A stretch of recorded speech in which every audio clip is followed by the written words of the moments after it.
Hi guys, welcome back to my channel. It's been a while since I last uploaded a video, and I kind of wanted to make a video on kind of like a reflection and things that have been going on in my life because, as you know, I'm on my capstone year in China and this is my second semester and I'm almost done. I have 1 month left here in Shanghai. Next week we take our final tests. I have to go back to Nanjing to do those, and then I'm done, and then I go back to America.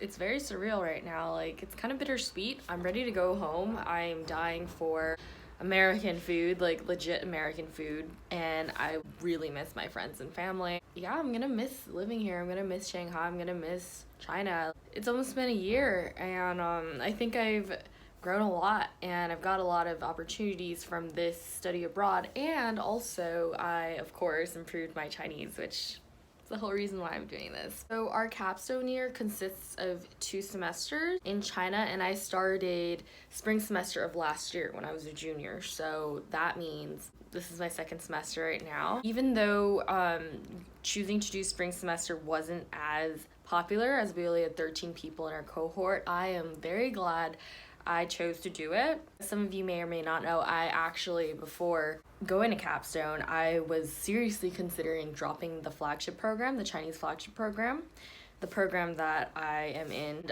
I was also considering just not doing capstone altogether because I just felt like, why was I really doing this? Did I really want to put myself through so much pain and struggle? Also, I was going through a breakup at the time and it was really hard. A lot of it had to do with long distance, so I was just really wrestling with that, asking myself why I picked this for my life. Ultimately, I decided to do capstone, and I actually decided to do it the spring semester. I am so glad I did that.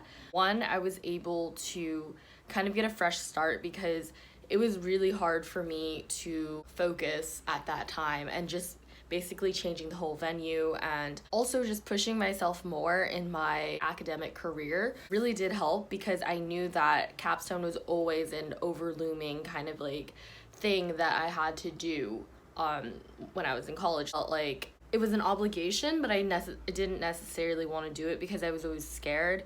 There was just a lot of fear surrounding my whole capstone year, which is understandable because it is basically a year in a foreign country. Even though I know the language, I do struggle, or I have struggled with like self-confidence in the language in the past, and I just kind of always avoided it, but I decided to face my fears head on and honestly just jump into the deep end, because when was I ever gonna feel ready for capstone year? Honestly, would 1 semester really make that much of a difference? No. So I decided to do it spring semester, and honestly, it is one of the best decisions I made in my life for myself. It was definitely hard, yes.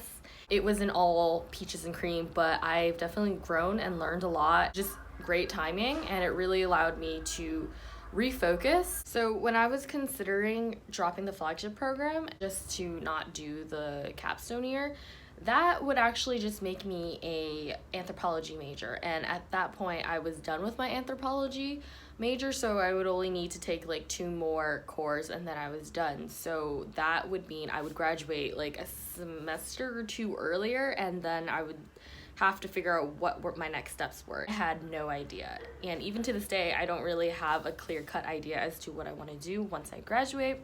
That's okay. I did do my capstone year and I feel more prepared than I would have felt if I just did an anthropology major. It was more of a personal choice and a personal thing, because I knew that looking back on it when I'm older, I would probably regret not doing capstone because I was almost there. That was literally the next step of my Chinese career, and also it is an opportunity of a lifetime. Like, it's great, honestly. I am very thankful that I got this opportunity. I'll remember it for the rest of my life. So I just kind of wanted to hop on here just to kind of say that on the other side of your fear is your freedom. Everybody has fears, and that's normal, whether it be finding your dream job or moving to a different city, etc., etc. If you really think about it, you make up a lot of excuses for yourself not to pursue these dreams that you have due to fears. And while fears may be healthy to some point because it is a defense mechanism and they're there to protect you,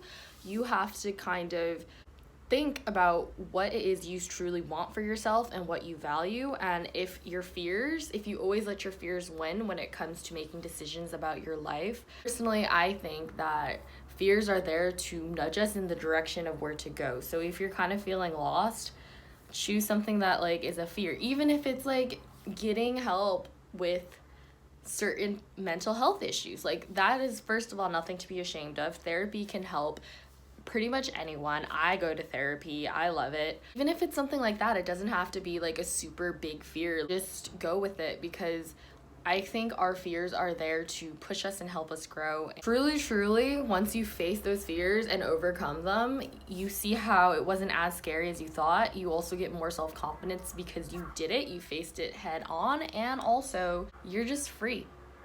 Those limitations that fear put on you, they don't have to keep binding you anymore. I think it's like really good advice, and you just have to realize how much power you do have over your own life. Know exactly what you want, and how to get it is just to kind of just jump into the deep end sometimes. I was trying to run away from my problems, and I was scared to do this whole capstone year, but instead of just fully running away by like dropping out of the program, I decided to just jump headfirst into the deep end and do my capstone year, fully commit to it. It was a life changer. I'm very grateful to decide that in the end for myself. 2019 has been a crazy year. I'm very excited to go back home. I miss New York. I miss my friends. I miss my family. I really miss my dog. I have one more semester left at my home university, and then after that I graduate. It's pretty crazy. I'm excited. I don't know exactly what my next steps are, but probably find a job in New York. We'll see, but the end goal is probably to move to California, so we'll see. But for now, I just kind of wanted to tell you guys and give you some advice that on the other side of fear is your freedom. I'll leave you guys with that, and I'll talk to you guys later because I'm kind of running late for work. Bye, guys.